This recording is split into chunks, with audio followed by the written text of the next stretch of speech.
ہم ایک بار پھر کچھ دیر میں سینئر صحافی تجزیہ کار جیو نیوز کے معروف پروگرام کیپٹل ٹاک کے میزبان حامد میر صاحب سے بات کریں گے، جو اس سے پہلے بھی اس صورتحال پر اپنا موقف آپ کے سامنے رکھ چکے ہیں۔ حامد میر صاحب،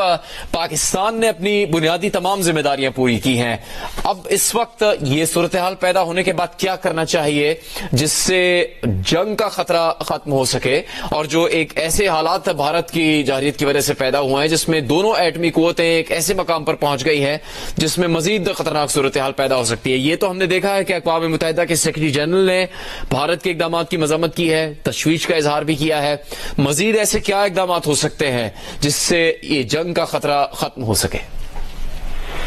دیکھیں، جنگ تو شروع کی ہے انڈیا نے۔ جب ایک فریق جو ہے وہ جنگ پہ تلا بیٹھا ہو تو دوسرا فریق کیا کرے؟ وہ تو جنگ حملے کا جواب دے گا نا۔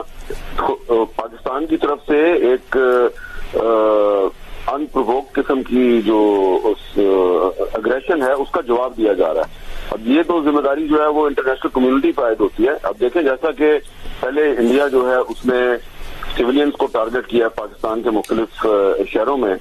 اور اب اس کے بعد پھر جب ان کے جو کچھ جنگی طیارے جو ہیں وہ ایل او سی کے قریب اور انٹرنیشنل بارڈر کے قریب پاکستان ایئر فورس کو نظر آئے تو انہوں نے ان کو انگیج کیا ہے۔ تو جو ابھی ہمیں انفارمیشن ملی ہے اس کے مطابق باقاعدہ ڈاگ فائٹ ہوئی ہے پاکستان ایئر فورس اور انڈین ایئر فورس کے درمیان، ڈاگ فائٹ ہوئی ہے، اور اس میں جو ایک ان کا انڈیا کا جہاز ہے وہ بٹھنڈا کے علاقے میں گرا ہے۔ بٹھنڈا جو ہے وہ انٹرنیشنل بارڈر پہ ہے، انڈین پنجاب کا علاقہ ہے، اور دوسرا ان کا جہاز اخنور کے علاقے میں گرا ہے، یہ جو ہے یہ ایل او سی کے قریب علاقہ ہے، مقبوضہ جموں کشمیر میں اس کا ملبہ گرا ہے، اور ایک جو ان کا ڈرون تھا وہ برنالہ سیکٹر میں پلوامہ کے قریب اس کا ملبہ جو ہے وہ شاید ایک اسکول کی عمارت پہ گرا ہے، کیونکہ جو مقبوضہ جموں کشمیر سے جو ہمیں انفارمیشن ملی ہے وہاں سے یہ پتا چلا ہے کہ جو ان کا ایک ڈرون تھا اس کو جب تباہ کیا گیا تو اس کا ملبہ کسی اسکول کی عمارت پہ گرا ہے۔ اس سے کوئی نقصان نہیں ہوا کیونکہ اسکول تو رات کے وقت بند تھا۔ تو اب یہ سچویشن آپ کے سامنے ہے کہ ایک طرف انڈیا جو ہے اس نے سیولین کو ٹارگٹ کیا ہے، دوسری طرف ان کے جو جنگی طیارے ہیں وہ پاکستان کی سرحد کے قریب پرواز کر رہے تھے، شاید پاکستان کی طرف داخل ہونا چاہ رہے تھے لیکن ان کو روک لیا گیا ہے۔ تو پاکستان تو یہی کر سکتا ہے، سیلف ڈیفینس کر رہا ہے پاکستان۔ تو اگر آپ یہ سمجھتے ہیں کہ پاکستان کو اس وقت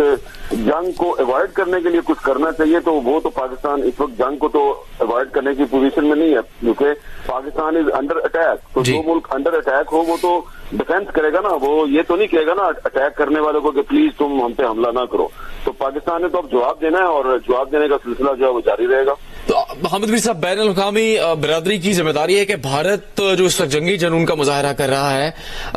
اس سے متعلق اقدامات کیے جائیں، اور جیسے اقوام متحدہ کے فورم سے اور دیگر ایسے ممالک جن کا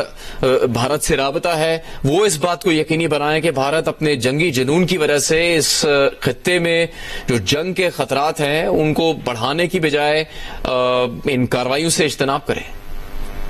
دیکھیں، جنگ کے خطرات والی بات تو اب ماضی کا قصہ ہوگی نا، اب تو جنگ ایک طرح سے شروع ہو چکی ہے۔ میں ایک دفعہ پھر یہ کہوں گا کہ اس وقت جو بھی کرنا ہے وہ انٹرنیشنل کمیونٹی نے کرنا ہے، اور اب اس کو نظر آ رہا ہے۔ پاکستان جو ہے وہ صرف یہ کر سکتا ہے کہ بھارت جو ہے وہ اگر پاکستان میں سیولینز کو ٹارگٹ کر رہا ہے تو پاکستان کو بہت اگریسولی ان کے ملٹری انسٹالیشن کو ٹارگٹ کرنا چاہیے۔ پاکستان کا جتنا بھی زیادہ سخت جواب ہوگا، بلکہ سخت سے سخت جواب ہوگا، تو اس کے نتیجے میں ہی انڈین حکومت جو ہے وہ خود چیخو پکار کرے گی کہ ہمیں بچاؤ، جس طرح کہ انہوں نے پہلے بھی کیا ہے۔ 1948 میں بھی یہی ہوا تھا کہ جب جنگ میں پاکستان کا پلڑا بھاری ہوا اور پاکستان کی جو فوج ہے وہ سری نگر کے قریب پہنچی تو انڈیا یونائیٹڈ نیشنز میں چلا گیا۔ 65 میں بھی انڈیا ہی جو ہے اس نے چیخو پکار کی تھی۔ تو اس مرتبہ بھی پاکستان صرف یہی کر سکتا ہے کہ سخت سے سخت جواب دے انڈیا کو، ان کی جو فوجی تنصیبات ہیں ان کو بھرپور طریقے سے نشانہ بنائے، تب ہی انٹرنیشنل کمیونٹی ہے وہ جاگے گی۔ ادروائز اگر ہم کہیں گے کہ پاکستان کی حکومت جو ہے وہ فریاد کرے انٹرنیشنل کمیونٹی کو کہ ہمیں بچا لو انڈیا سے، تو یہ تو نہیں ہو سکتا۔ حامد میر صاحب اپنا تجزیہ آپ کے سامنے پیش کر رہے تھے۔ حامد میر صاحب نے بھی اس سے متعلق بات کی ہے کہ پاک فضائی کی جانب سے 2 بھارتی طیارے گرائے گئے ہیں، ان کے مقامات سے متعلق بھی انہوں نے بات کی۔